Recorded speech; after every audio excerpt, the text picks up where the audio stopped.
คลื่นเพื่อการศึกษาพระพุทธศาสนาและวัฒนธรรมระบบ FM 104.5 เมกะเฮิรตซ์รายการต่อไปเป็นรายการพระไตรปิฎกลอยฟ้าดำเนินรายการโดยพระครูปริยัติยานุสารในแยกได้ปัญญาจะรุ่งมาขยานเรื่องรู้เข้าเขตโสดาบัน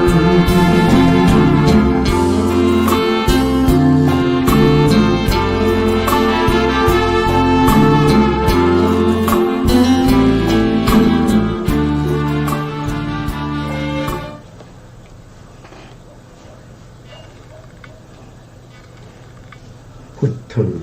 สรณังคัจฉามิธัมมังสรณังคัจฉามิสังฆังสรณังคัจฉามิกราบนมัสการ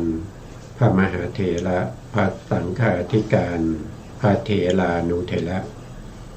สวัสดีท่านผู้ฟังและผู้ชมทุกท่านที่ติดตามในรายการพระไตรปิฎกลอยฟ้าครั้งนี้เป็นครั้งที่51ในเรื่องของสติปัฏฐานตอนกายานุปัสสนาอานาปานสติซึ่งพูดถึงเรื่องของลมหายใจเข้าแล้วก็หายใจออกลมหายใจเข้าหายใจออกนี้เป็นทั้งสมถะกรรมฐานแล้วก็เป็นวิปัสสนากรรมฐานด้วยถ้าผู้ใดเจริญอานาปานสติกำหนดลมหายใจเข้าและหายใจออกให้ชัดเจนชำนาญเชี่ยวชาญเป็นผู้ที่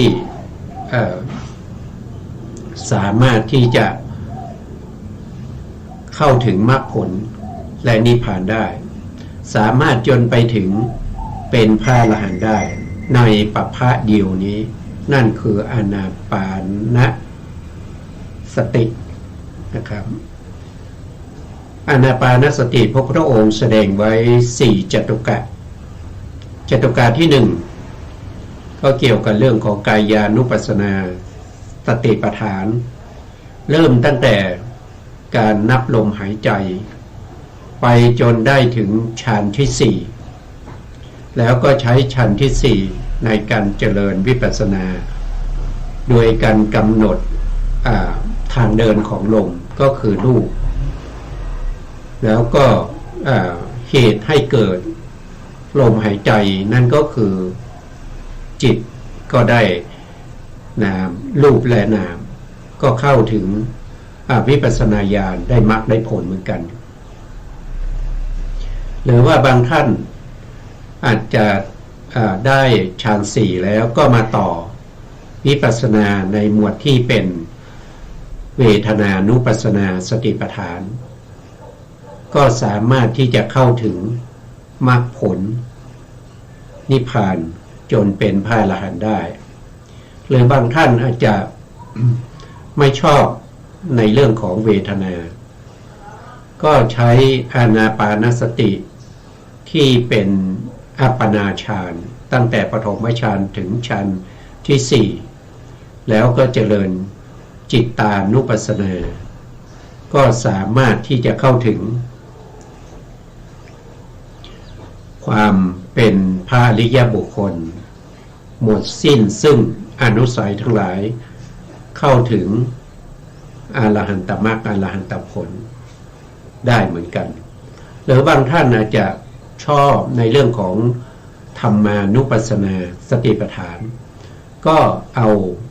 ปฐมฌานที่ได้มาจากอานาปานสติทุติยฌานตติยฌานจตุตฌานเป็นบาทในการเจริญธรรมานุปัสสนาสติปัฏฐานในจตุกะที่4ก็สามารถที่จะได้เป็นพระอริยบุคคลเป็นพระอรหันต์ได้หมดสิ้นซึ่งวัฏทุกข์ข้ามพ้นจากโอคะเข้าสู่แดนพระนิพพานซึ่งเป็นแดนสงบได้เหมือนกันนะครั้งที่แล้วเราพูดถึงในเรื่องของหมวดที่3อยู่ ในเรื่องของจิตตานุปัสสนาสติปัฏฐานในส่วนที่เป็นวิโมกขยังจิตตังนะครับเราก็ไปดูรายละเอียดกันนะครับ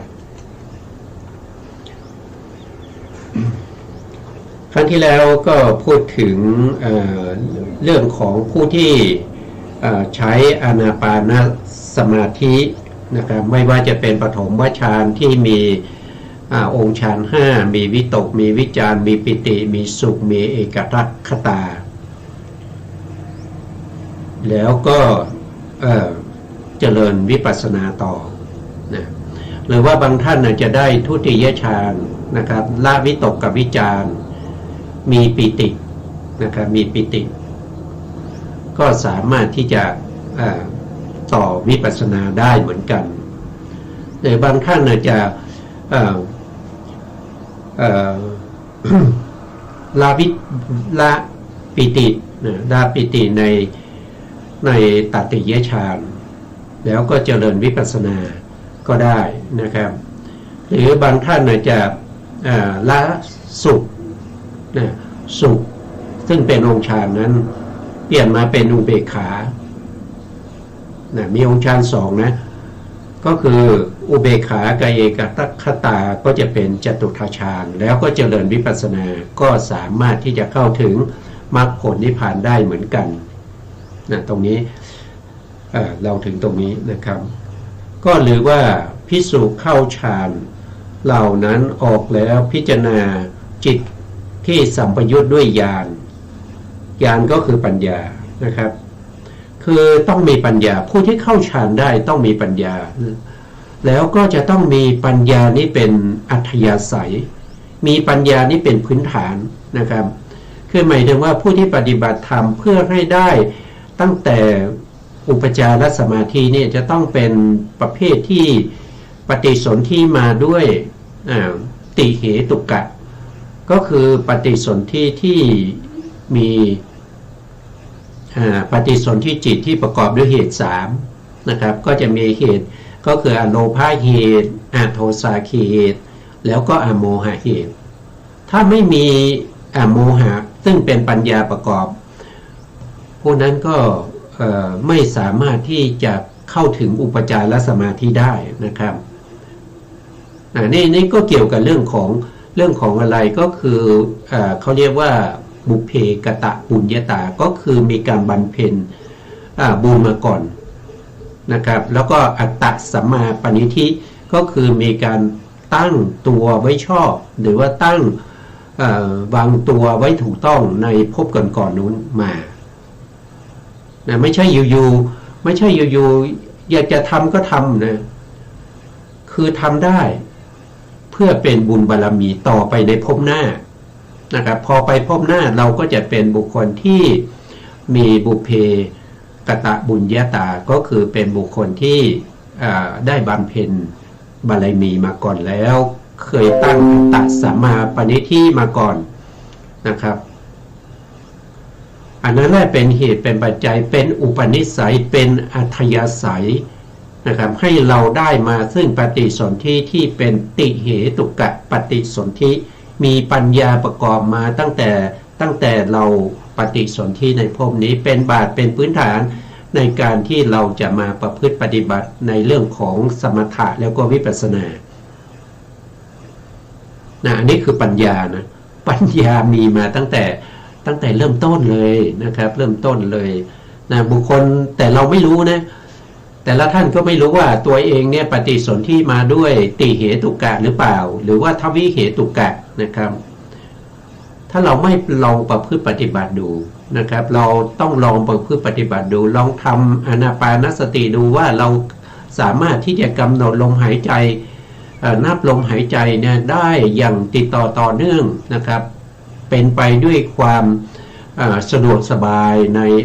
ในการกำหนดนับลมหายใจในขณะนาในมีการผูกไว้ซึ่งฐานที่ลมกระทบคืออนุพันธนาในแล้วก็มีพุสนาในคือไม่หลุดไปจากความไม่หลุดไปจากส สมาธิปัญญาแล้วก็วิริยะที่กำหนดรู้อยู่ที่ฐานลมกระทบนั้น หรือไม่นะครับถ้าเราทำแล้วมันสับสนวุ่นวายนั่นแสดงว่าข้อที่หนึ่งเราตั้งสมมติฐานนะครับว่าเราอาจจะมาด้วยทวิเหตุกะไม่ได้มาด้วยติเหตุกะอันนี้สมมติฐานมันไม่แน่นะบางคนอาจจะทำอย่างนี้ไม่ได้เพราะว่าขาดวิริยะขาดความเพียรขาดความเพียรที่สม่ำเสมออินทรีย์ทั้งห้าไม่แก่กล้าสัตทินทรีย์วิริยินทรีย์สมาทินทรีย์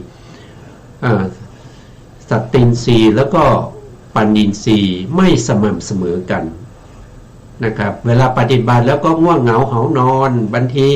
มีแต่เรื่องของความฟุ้งซ่านนะเราก็ต้องกลับไปดูว่าศีลเราเป็นยังไงศีลเราบริสุทธิ์ไหมนะศีลเราเนี่ยที่จะเป็นพื้นฐานมารองรับซึ่งสมาธิอานาปานสติสมาธิหรือเปล่าเราต้องเป็นผู้ฉลาดพูดง่ายๆเราต้องเป็นผู้ฉลาดนะครับเราต้องมีความรู้นะเราต้องมีปริยัติเราต้องรู้ว่าเวลาเราทำอานาปานสติ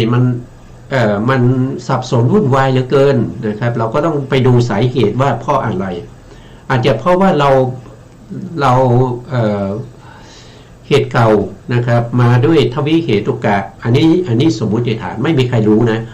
อันที่สองก็คืออันนี้เรารู้เองนะอันที่สองเนี่ยศีลเราบริสุทธิ์ไหมนะครับเราตั้งอยู่ในศีลไหมเรามีความเดือดร้อนใจไหมมีวิปฏิสารไหมเวลาเรามาปฏิบัติเนี่ยมันเกิดมีปาโมทย์เกิดมีปิติไหมเนี่ยพวกนี้มันเป็นเหตุเป็นปัจจัยให้เราได้อานาปานสติสมาธิถ้าเราเมื่อเราพิจารณาสิ่งเหล่านี้แล้วเราก็ต้องพิจารณาไปถึงเรื่องของเขาเรียกว่าอัปปนาโกศลนะครับต้องฉลาดในการทำที่ได้ศึกษาไปแล้วมีตั้ง10ข้อนะครับแล้วก็ต้องมีการตัดมหาปริโภทต้องมีการตัดขุทกะ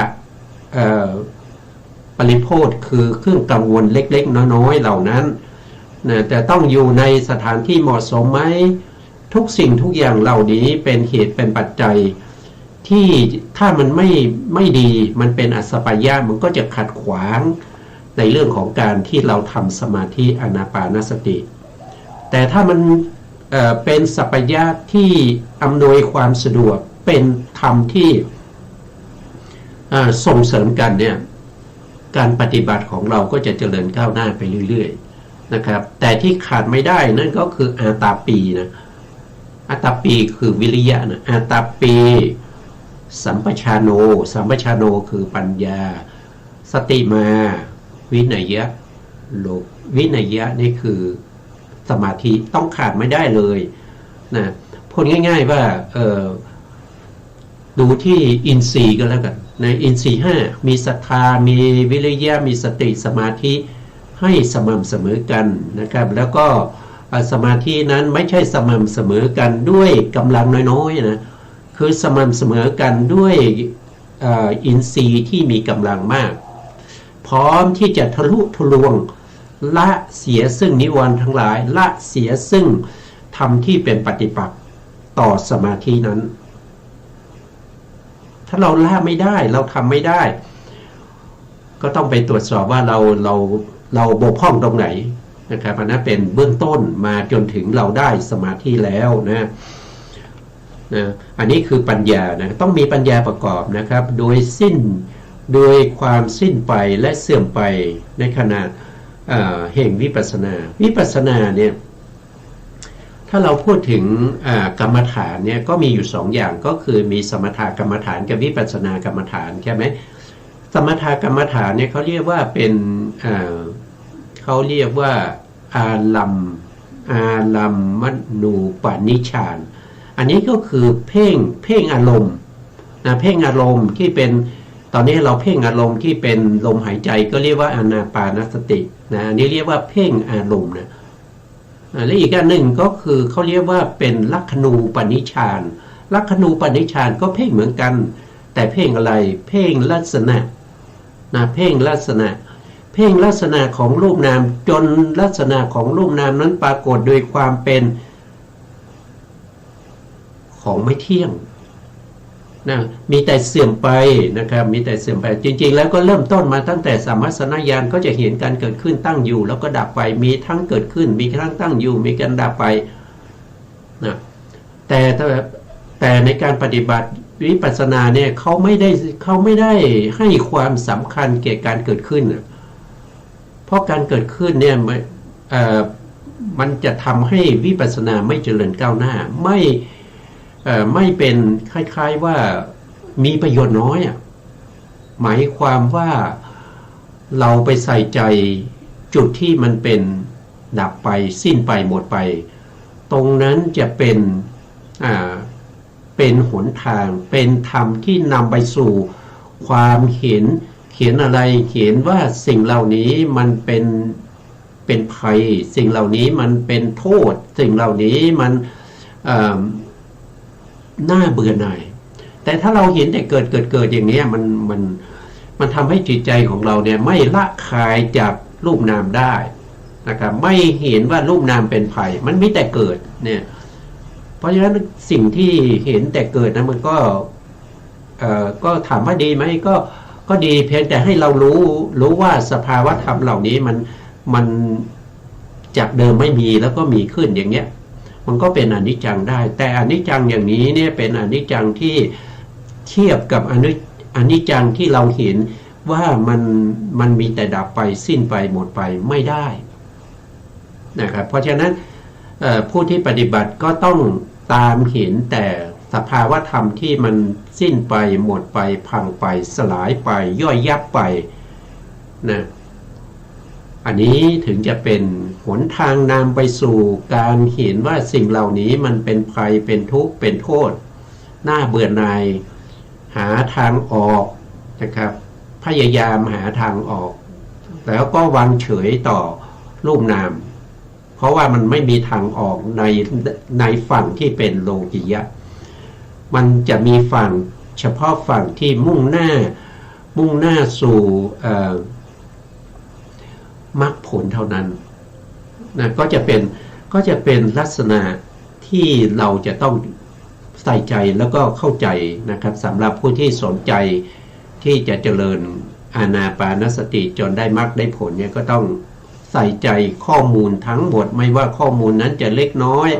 ข้อมูลนั้นจะมากข้อมูลนั้นจะเป็นสิ่งที่น่าเบื่อแต่ข้อมูลเหล่านั้นจะเป็นข้อมูลที่เราใช้ในการทำให้จิตของเราเนี่ยตั้งมั่นอยู่ในอานาปานสติเขาเรียกว่าเริ่มตั้งแต่ต้นเลยถ้าเราไม่มีข้อมูลนะเราไม่สามารถที่จะละ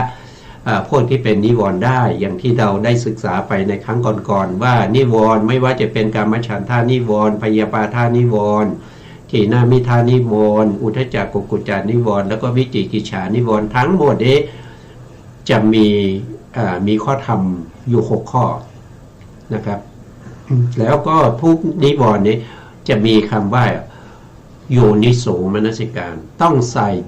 องมีการใส่ใจโดยแยบคายในธรรมที่เกี่ยวข้องกับการละนิวรณ์ของแต่ละนิวรณ์ไป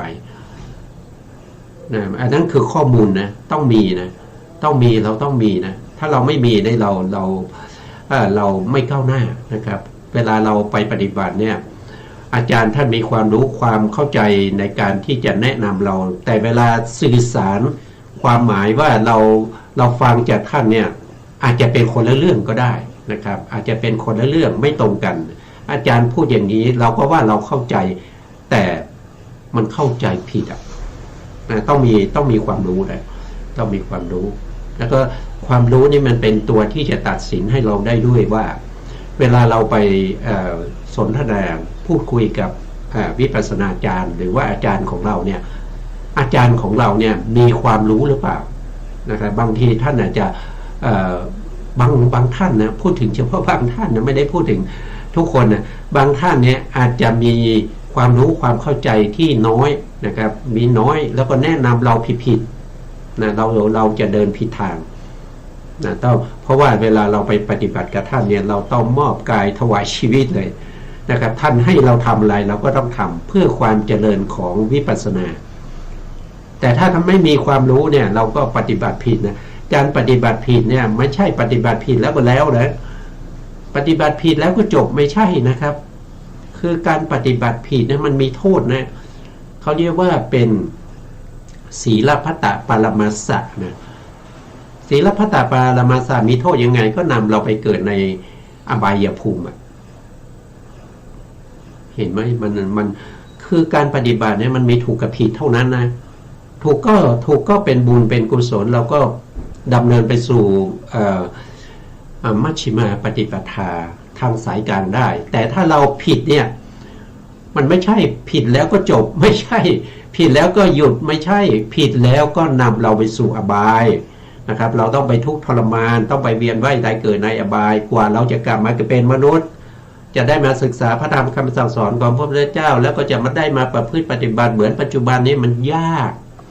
มันแสนยากนะเพราะฉะนั้นการปฏิบัติจึงต้องดูว่า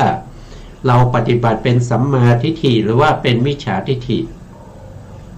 ผู้ที่ไม่มีความรู้ความเข้าใจนะครับเสี่ยงต่อการเป็นมิจฉาทิฏฐินะปัจจุบันนี้มิจฉาทิฏฐิมากนะครับไม่ใช่ว่าเข้าไปปฏิบัติวัดนี้วัดนั้นแล้วก็เป็นสัมมาทิฏฐิไม่ใช่นะต้องยึดถือข้อปฏิบัติข้อประพฤตินั้นว่าเป็นไปในพระธรรมคำสั่งสอนของพระพุทธเจ้าหรือเปล่าเป็นไปในพระไตรปิฎกหรือเปล่าเป็นสูตรไหนมาจากข้อธรรมใดนะครับเราไปศึกษาเพิ่มเติมได้นะถ้าเขาว่าไปเรื่อยๆเนี่ยเราไม่มีความรู้เราไปปฏิบัติเราก็ถวายทุกสิ่งทุกอย่างให้อาจารย์แล้วเนี่ยเราได้อาจารย์ที่ไม่ดีเราอาจจะต้องไปนรกนะ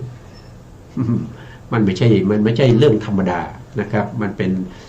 ชีวิตของเราทั้งชีวิตนะครับไม่ใช่เฉพาะภพนี้มันเป็นภพหน้าภพต่อไปด้วยนะเมื่อเราตามเห็นแต่สิ่งที่มันเป็นโทษนะครับ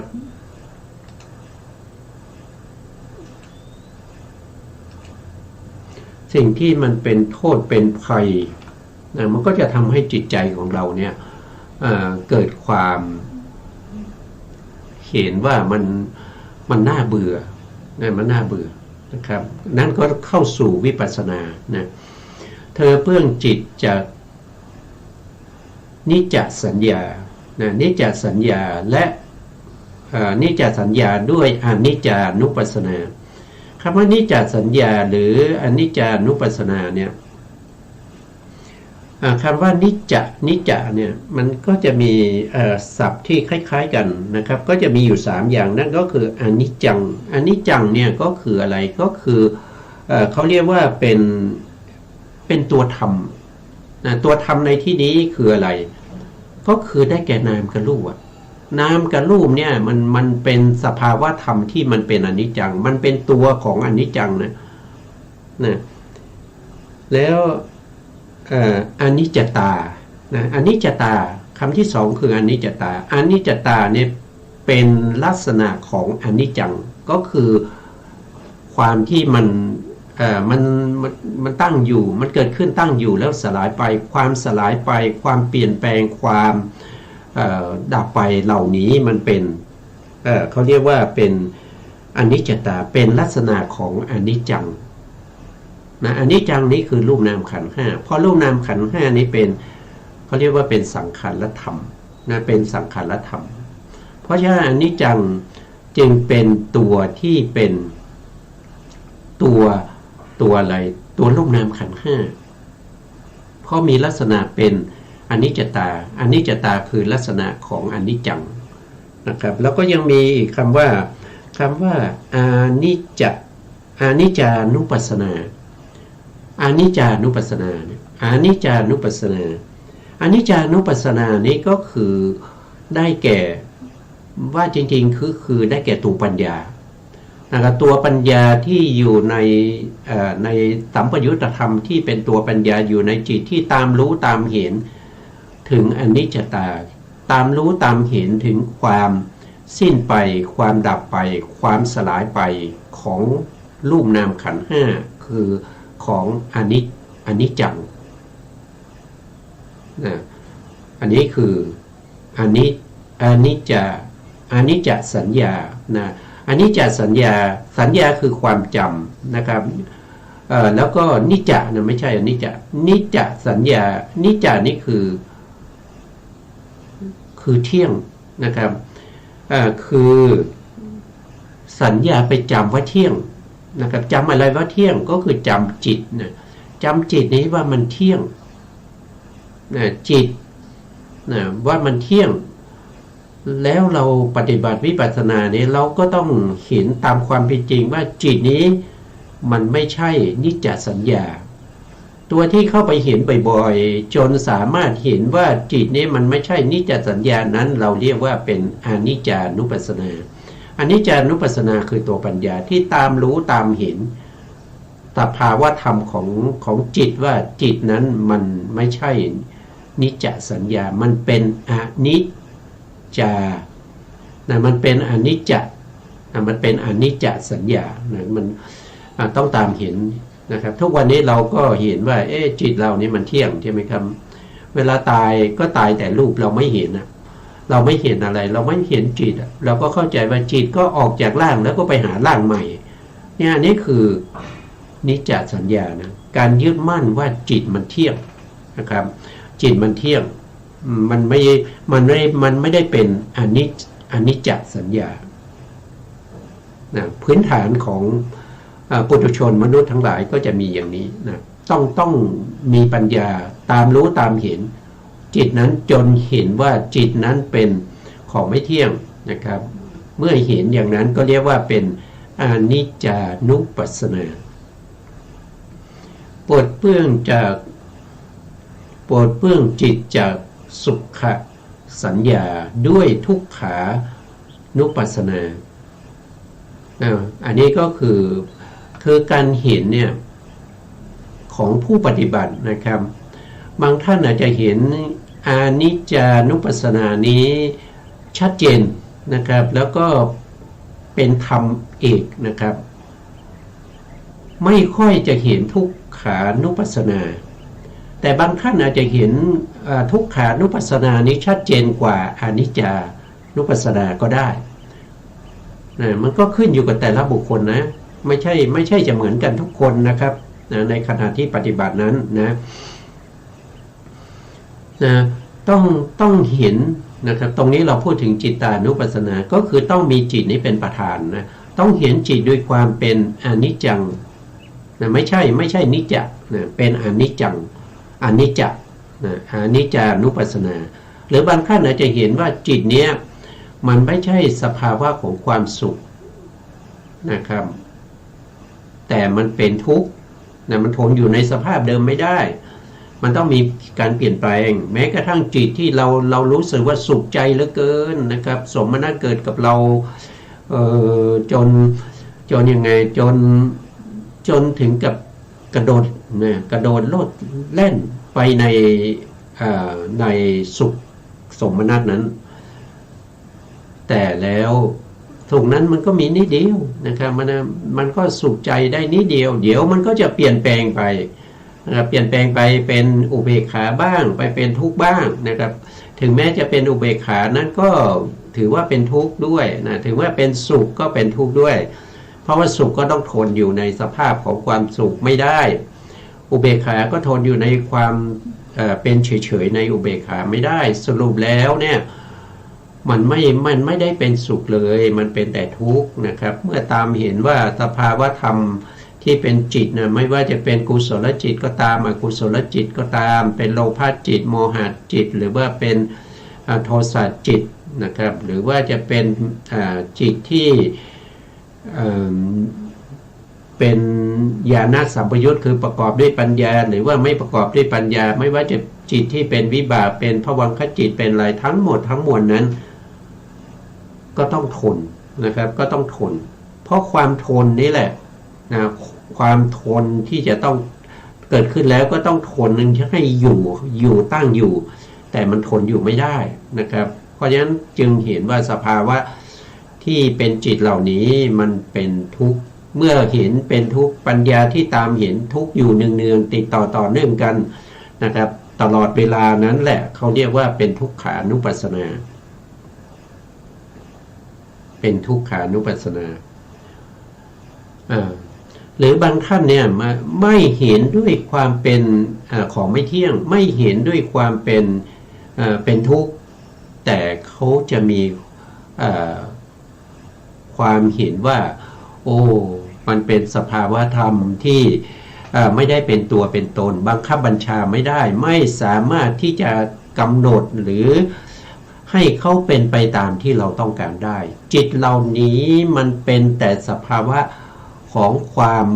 ไม่ใช่ตัวไม่ใช่ตนมันเป็นอนัตตานะครับแต่คนส่วนมากเนี่ยไม่รู้ไม่เข้าใจก็ยึดถือจิตว่ามันเป็นอัตตา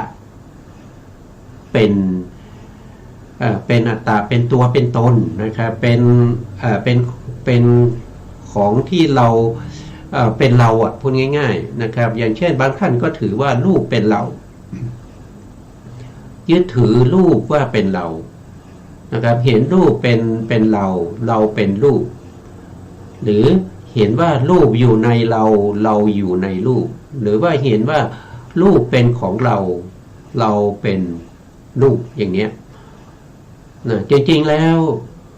มันไม่มีเรามันไม่ใช่ตัวตนของเราเขาเกิดขึ้น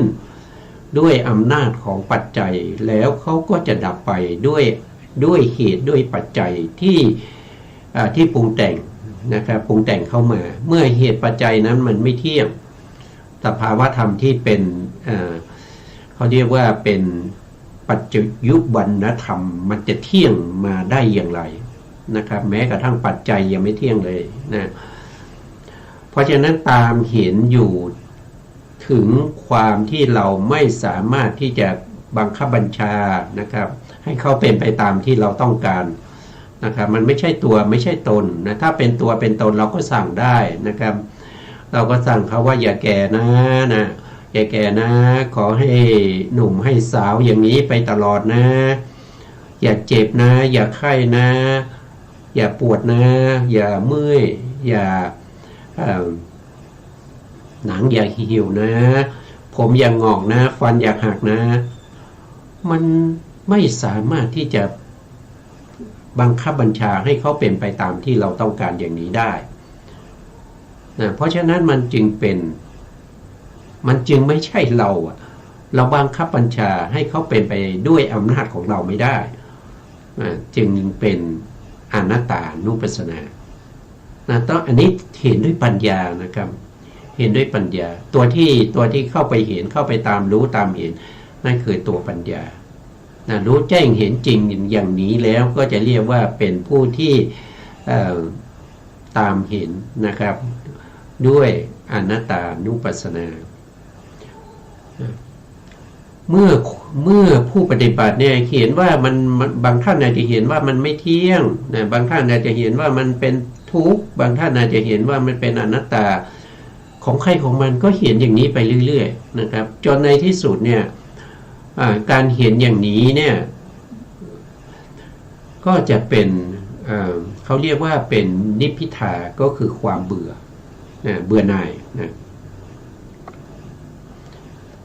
ความเบื่อหน่ายท่านบอกว่าเนื่อง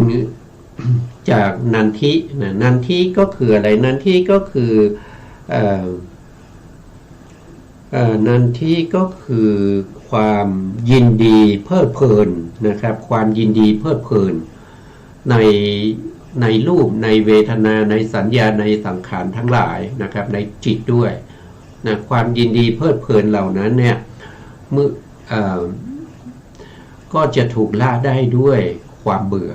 นะครับความเบื่อนั้นก็คือนิพพิทาแต่นิพพิทาที่จะละได้จะต้องเป็นตัวที่ปัญญานะตัวปัญญาที่ตามเห็นนะตามเห็นว่าสิ่งที่เรายึดถือมายาวนานว่ามันเป็นสิ่งที่เพลิดเพลินมันเป็นสิ่งที่สวยงามมันเป็นสิ่งที่ดีมันเป็นสิ่งที่น่ายินดีนะครับปัญญาก็ตามเห็น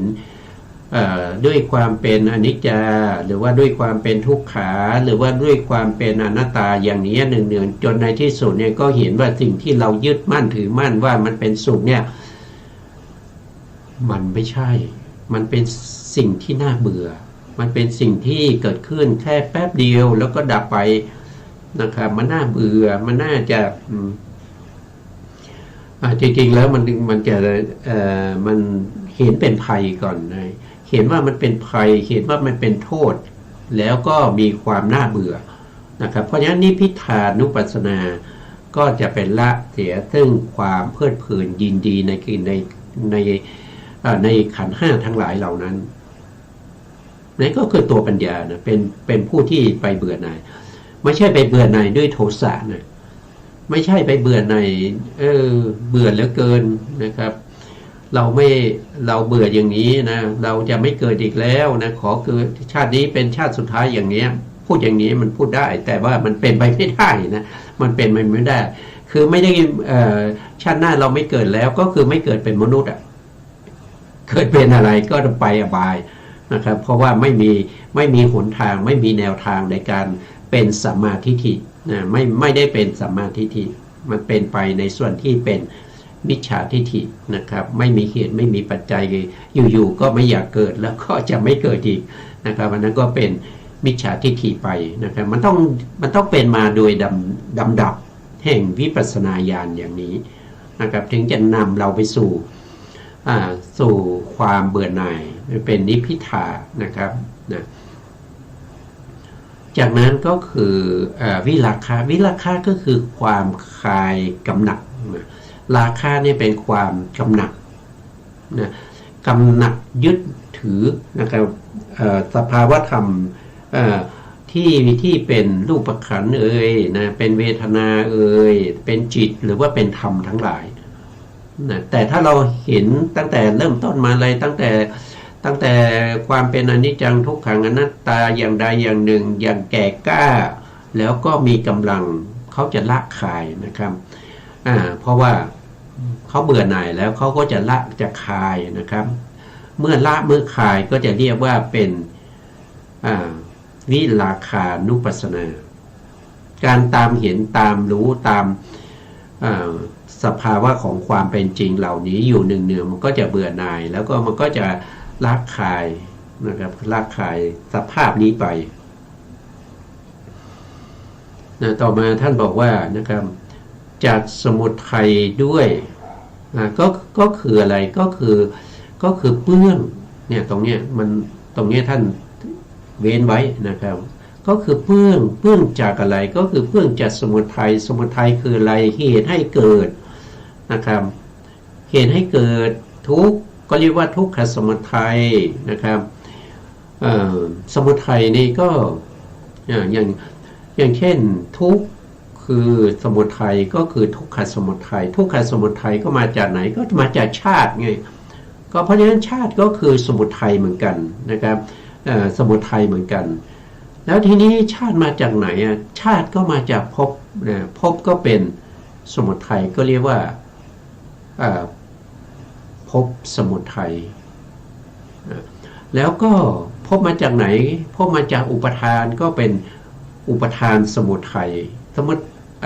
อุปทานมาจากไหนก็มาจากตัณหาก็เป็นตัณหาสมุทัยเนี่ยก็จะเป็นสภาวะที่เป็นเหตุเป็นผลต่อเนื่องกันมานะครับนะเริ่มมาตั้งแต่เราไม่มีความรู้ไม่มีความเข้าใจนั่นก็เป็นอวิชชาก็เรียกว่าอวิชชาสมุทัยอวิชชาสมุทัยก็เป็นเหตุเป็นปัจจัยให้เกิดสังขารใช่ไหมครับให้เกิดสังขารสังขารคืออะไรคือเราไม่รู้ว่าเราจึงทำเราทำอะไรนะครับเราทำกายกรรมนะทำกายกรรมนะเราไม่รู้เราจึงฆ่าสัตว์เราไม่รู้เราจึงลักทรัพย์เราไม่รู้เราจึงประพฤติผิดในกามนะเราไม่รู้เราจึงกล่าวมุสาทางวาจากล่าวส่อเสียดหยาบคายเพ้อเจ้อนะครับเราไม่รู้เราจึงปล่อยจิตปล่อยใจของเราเนี่ยให้ฟุ้งไปกับ กามฉันทะให้ฟุ้งไปกับพยาบาทะให้ฟุ้งไปกับวิหิงสาคิดที่จะเบียดเบียนประทุษร้ายคนอื่นเบียดเบียนให้เขาได้เจ็บได้ป่วยได้ไข้ได้ตายนะเพราะเราไม่รู้เราจิตใจของเราจึงเป็นไปอย่างนั้นการที่เรา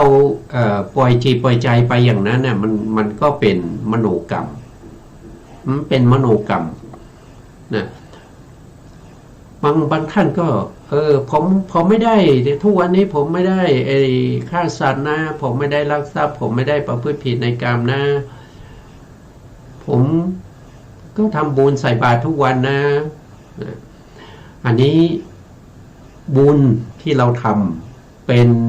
การให้ทานการรักษาศีลหรือว่าการเจริญสมาธิแต่สิ่งเหล่านั้นเราไม่ได้น้อมจิตไปเพื่อความหลุดพ้นเราไม่ได้น้อมจิตไปเพื่อมรรคเพื่อผลอันนั้นก็ยังถือว่าเป็นอวิชชาอยู่นะเพราะมันเป็นบุญญาภิสังขารบุญญาภิสังขารก็มาจากอวิชชานะครับเราทำสมาธิเราหวังว่าเราจะได้ไปเป็นเทพนิกายไปเกิดเป็นพรหมเราได้ให้ทานเราให้ทานเรารักษาศีลหวังจะไปเกิดเป็นเทวดาพวกนี้เป็นอวิชชาหมดนะครับเป็นอวิชชาหมดเพราะเราไม่รู้เราจึงทำเมื่อเราทำไปแล้วเราได้ไปเสวยผลที่ดีแต่ผลที่ดีนั้นมันไม่เที่ยงเมื่อหมดอายุเป็นเทวดาอย่างมากก็เท่าไหร่นะครับไปเกิดในชั้นจตุมหาราชิกาก็เท่าไหร่9 ล้านปีมนุษย์9 ล้านปีนะครับถ้าไปเกิดในชั้นตาวติงสาดาวดึงส์เนี่ย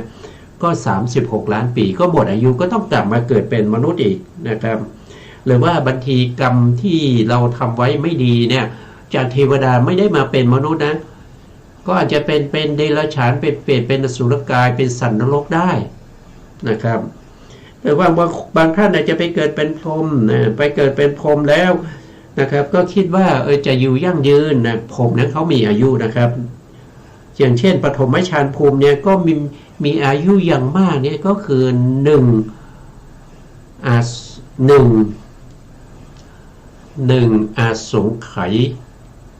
กับนะ1อสงไขยในที่นี้หมายถึงว่าเป็นอสงไขยที่ไม่ใช่มหากัปนะครับเพราะว่า4อสงไขยเนี่ยเท่ากับ1มหากัปนะครับแต่ชั้นนี้จะมีอายุอยู่แค่1/1/4ของมหากัปนะอย่างมากนะแล้วต่อไปถ้าเป็นพรหมในชั้นที่2ก็มีอย่างมากก็อยู่ได้แค่8มหากัปเนี่ยชั้นที่2ชั้นที่3ก็อยู่ได้อย่างมากก็แค่64มหากัป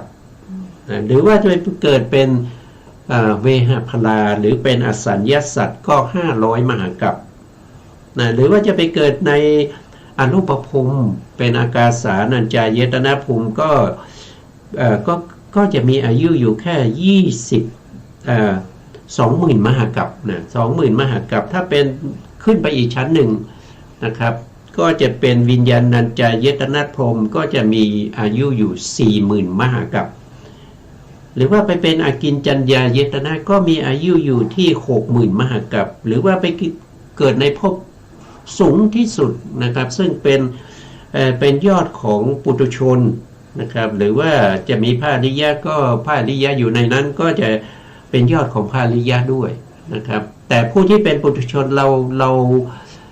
าไม่ได้เป็นพระอริยะนะครับเพราะฉะนั้นเราก็จะมีอายุอยู่ในชั้นที่เป็นเนวสัญญานาสัญญายตนะภูมินี้ 84,000 มหากัปทุกภพภูมิจะมีอายุของเขามันไม่ได้ไปอยู่ตลอดไปนะครับมันอยู่แค่ชั่วคราวนะถึงแม้ 84,000 มหากัปเนี่ยเข้าไปอยู่แล้วมันก็นิดเดียวนะครับเพราะว่าถ้ามีความสุขเนี่ยความยาวนานของอายุทั้งหลายเนี่ยมันสิ้นไปเร็วมากเพราะมันมีความสุขนะครับแต่ถ้าเรามีความทุกข์เนี่ยแม้แต่ทุกนิดเดียวนะครับทุกแค่1 นาทีนะครับเหมือนมันจะทุกนานมากนะครับมันจะทุกเหลือเกินนะครับจิตใจมุ่นคิดแต่ว่าเมื่อไรมันจะหายเมื่อไรมันจะหายเนี่ยมันทุกข์เหลือเกินนะครับทุก1 ชั่วโมง 2 ชั่วโมงเนี่ยโอ้ยาวนานเหลือเกินนะครับแต่บุคคลที่ไปเกิดใน ในภพภูมิที่มีอายุที่มีความสุขเนี่ยถึงแม้ว่า 84,000 มหากัปเกิดเป็นเนวสัญญานาสัญญาเยตนาพรหมเนี่ยมันก็นิดเดียวนะครับเพราะสุขมันหมดไปเร็วนะครับเดี๋ยวก็ต้องกลับมาเกิดเป็นมนุษย์อีกนะต้องกลับมาเกิดเป็นมนุษย์เพราะฉะนั้นสิ่งเหล่านี้มันไม่เที่ยงนะครับสิ่งเหล่านี้มันเป็นทุกข์มันเป็นอนัตตาเมื่อเห็นอย่างนี้ก็เกิดความเบื่อหน่ายเป็นนิพพิทาเมื่อมีนิพพิทาก็จะต้องมีคลายกำหนัดทั้งหลายนะครับเป็นวิราคะภาววิราคะนะวิราคานุปัสสนาแต่สิ่งเหล่านี้มันมาจากไหนก็มันมาจากเหตุก็คือสมุทัยนั่นเองนะอวิชชาสมุทัยนะครับสังขารสมุทัยวิญญาณสมุทัยนามรูปสมุทัยนะแล้วก็อายตนะสมุทัยผัสสะสมุทัยเวทนาสมุทัยตัณหาสมุทัยอุปทานสมุทัยภพสมุทัยชาติสมุทัยนะครับแล้วก็ชรามรณะโสกะปริเทวทุกขโทมนัสไป แล้วก็เกิดใหม่วนเวียนอยู่อย่างนี้นะครับแต่การเกิดไม่แน่นอนนั้นเป็นภัยนะเราเกิดยังไม่แน่นอนเรายังเป็นภัยอยู่เรายังมีภัยอยู่นะครับการเวียนว่ายตายเกิดแต่การที่เราจะละสมุทัยเราจะเปื้องสมุทัยได้เนี่ยท่านบอกว่าธรรมที่จะมาเปื้องสมุทัยเนี่ยก็คือได้แก่นิโรธานุปัสสนานิโรธานุปัสสนานิโรธานุปัสสนานั้นก็คือได้แก่พระนิพพานก็คือที่ดับของทุกข์ทั้งหลายนะครับนิโรธานุปัสสนาคือความดับนะความดับของอะไรก็คือความดับของสมุทัยนะทำให้สมุทัยสิ้นไปหมดไปด้วยนิโรธานุปัสสนาคือตามเห็นจนเข้าถึงความดับของสภาวธรรมเหล่านี้นะสภาวธรรมเหล่านี้ก็คือสภาวธรรมที่เป็นรูปเป็นเวทนานะครับแล้วก็เป็นจิตแล้วก็เป็นธรรมตามสติปัฏฐานสูตรนะแล้วก็จากอาทานะนะอาทานะเนี่ยท่านก็คือหมายความว่าการยึดถือนะอาทานะเนี่ยหมายถึงการยึดถือด้วยปฏิฆานุปัสสนานะก็คือการปล่อยไปนะครับการไม่เข้าไปยึดถือการปล่อยไปการสละไปการทิ้งไปนะก็คือเป็นปฏิฆาปฏินิสขานุปัสสนานะ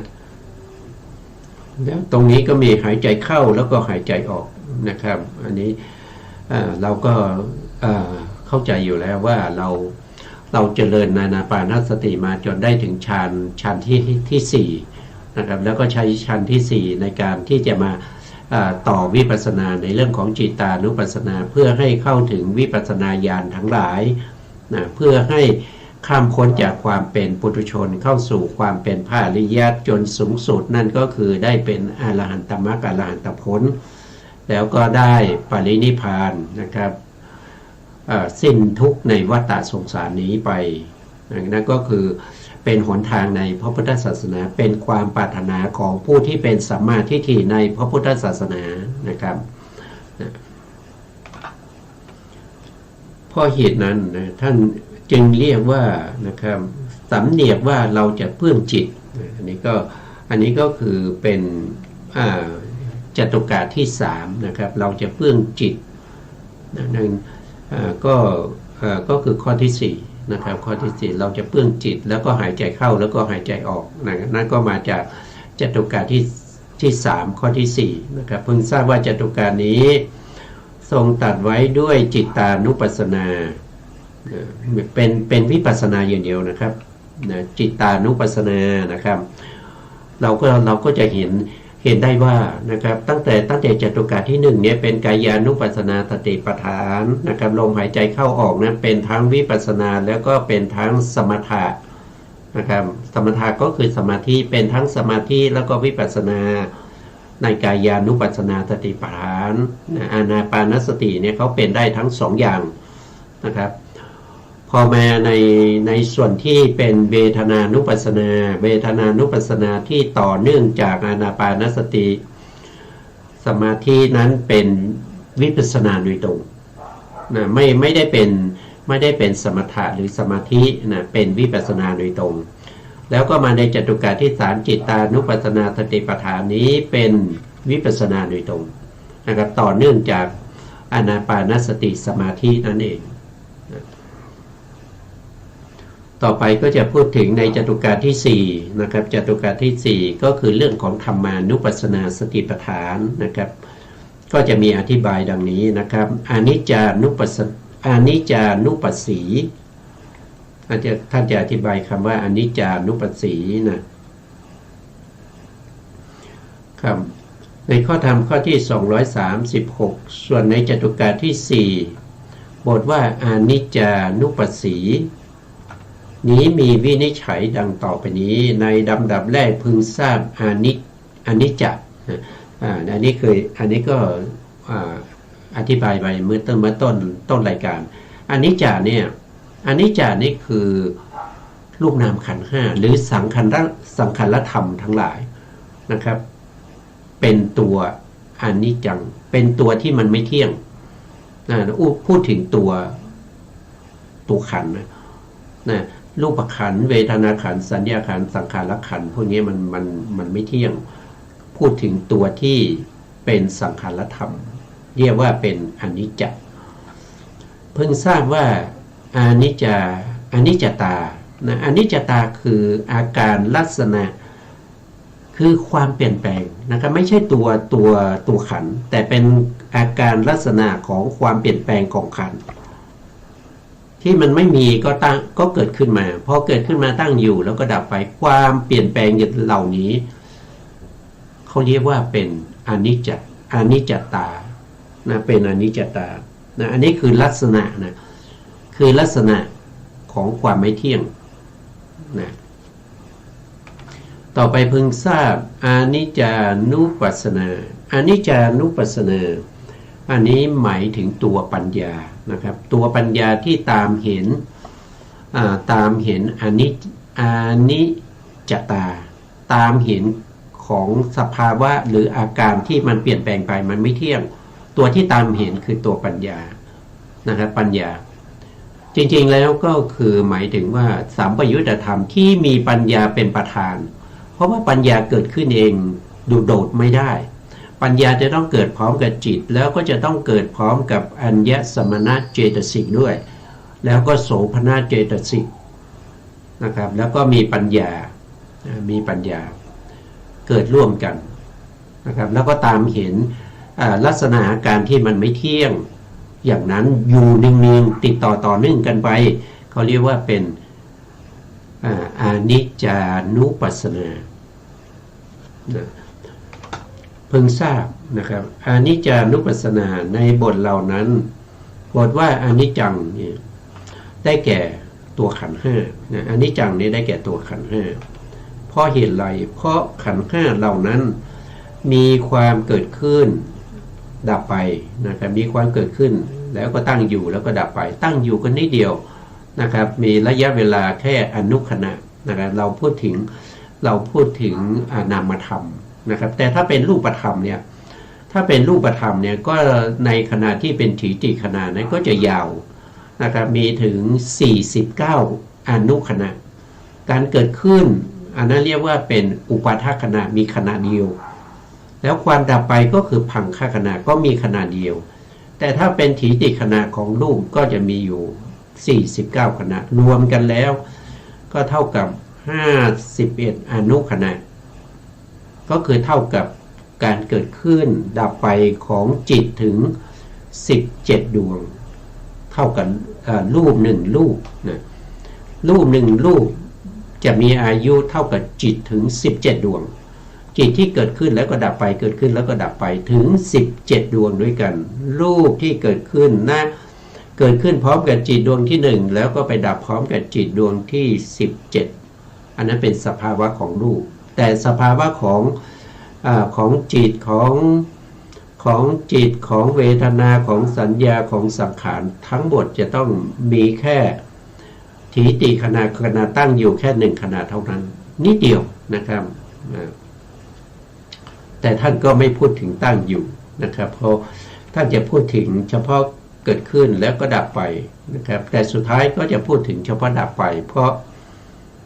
การดับไปเนี่ยเป็นเหตุเป็นปัจจัยทำให้เราเนี่ยเกิดความเห็นว่ามันเป็นภัยเห็นว่ามันเป็นโทษเห็นว่ามันน่าเบื่อหน่ายถ้าดูเฉพาะตั้งอยู่เนี่ยมันก็ไม่สามารถที่จะทำให้จิตของเราเนี่ยเกิดความเบื่อหน่ายได้นะครับการเกิดขึ้นเห็นแต่เกิดขึ้นอย่างเดียวมันก็ไม่เข้าไปถึงความเห็นว่าเป็นภัยนะไม่เห็นว่ามันเป็นโทษไม่เห็นว่ามันน่าเบื่อหน่ายเพราะฉะนั้นสุดท้ายก็คือเอาเฉพาะในส่วนที่ดับไปสิ้นไปหมดไปและกลายเป็นอย่างอื่นเป็นสภาวะนะครับบทขันธ์นะขันธ์ห้านี่นะครับก็คือตัวขันธ์เนี่ยมันเป็นสภาวะที่เกิดขึ้นตั้งอยู่ดับไปนะครับแต่ส่วนที่เป็นอนิจจธรรมก็คือได้แก่สภาวะได้แก่สภาวะของขันธ์ห้านะครับได้แต่สภาวะของขันธ์ห้าวันนี้เราก็ไว้แค่นี้ก่อนนะครับเพราะว่าเวลาหมดนะแล้วเราก็จะกลับมาพบกันใหม่ในครั้งต่อไปนะครับ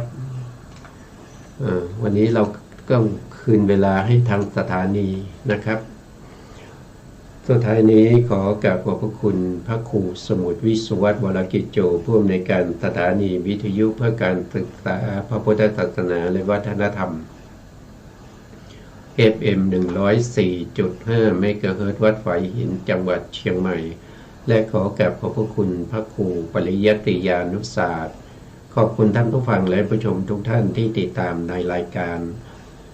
พระไตรปิฎกลอยฟ้าพบกันใหม่ในโอกาสต่อไปครับวันนี้ลาไปก่อนครับสวัสดีครับ